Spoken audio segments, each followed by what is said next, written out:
With the 11th pick in the 2019 NBA Draft, the Minnesota Timberwolves select Cameron Johnson from the University of North Carolina.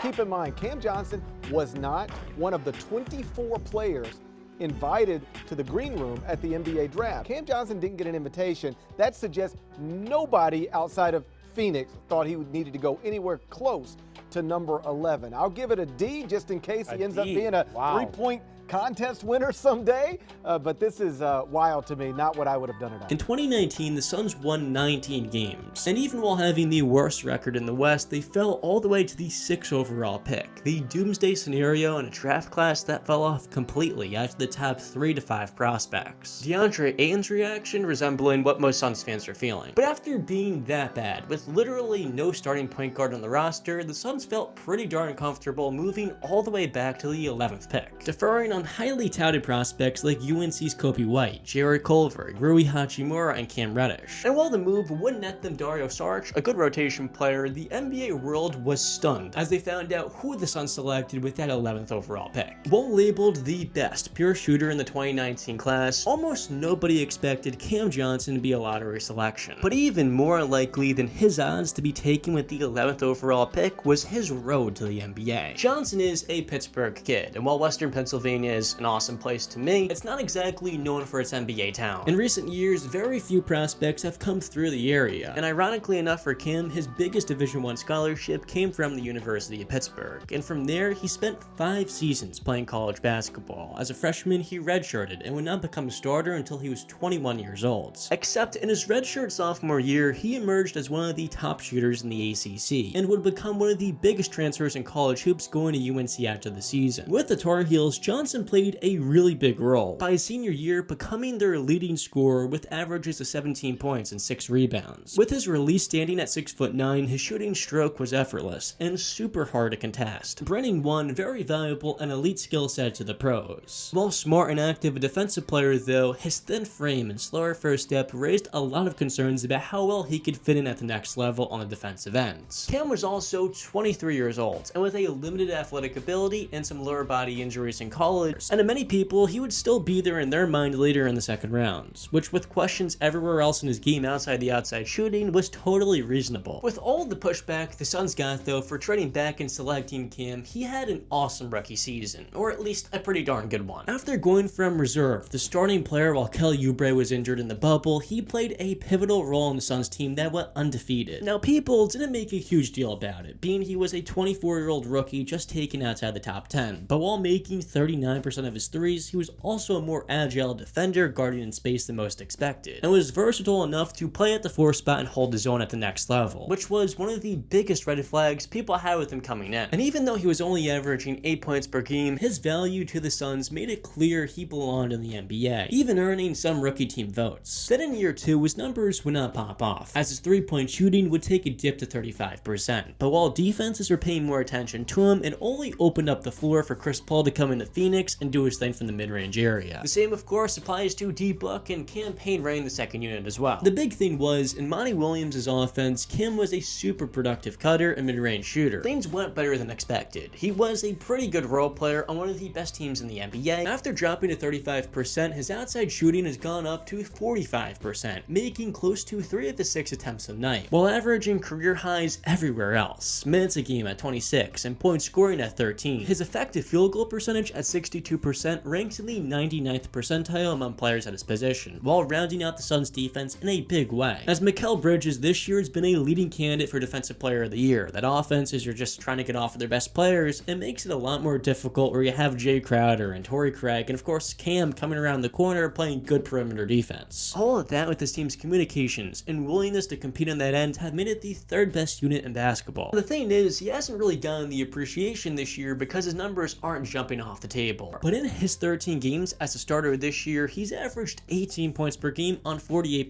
3-point shooting. Of course, on a smaller sample like that, you could say the 3-point shooting's not going to stay at 49%, which I totally get. But when the Suns this year have needed more out of him, he has stepped up in the biggest way. He's just a really good off-ball player, with the cutting and spacing sure, but he can attack closeouts well off the dribble, and finish as well at the rim at 75%. And outside taking more mid-range attempts earlier in the year, which he wasn't making, he has been awesome on that end. I make this video though because of his play recently. While a scratch in tonight's loss versus the Bucks with a right quad contusion, which I'm not really going to put too much stock into because the Suns were missing, you know, their two best players and one of their best 3-and-D wings. Before his injury, in these last 5 games, he has been insane, shooting over 50%. But against the Knicks specifically, while not only Chris Paul but Devin Booker were both out, it was the biggest opportunity for some of the other guys to step up big time on national television. But early in the first quarter, Cam left the game after taking a shot to the ribs by Julius Randle. But when he came back, the man was on a mission. Later on in the third quarter, he and Julius Randle got into a scuffle, where Randle got way too heated and shoved Cam. Now, Julius not being able to handle his emotions has gotten tiring at this point, and after being ejected, he got a pretty good view of Cam dropping 21 fourth quarter points from the locker room. While Cam had made a career-high 8 threes, but 35 points too, the game had went from a 10-point Knicks lead to a back-and-forth showing lead. And then,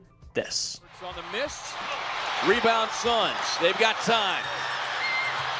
Out to Cam. Lets it fly for the win. Yes!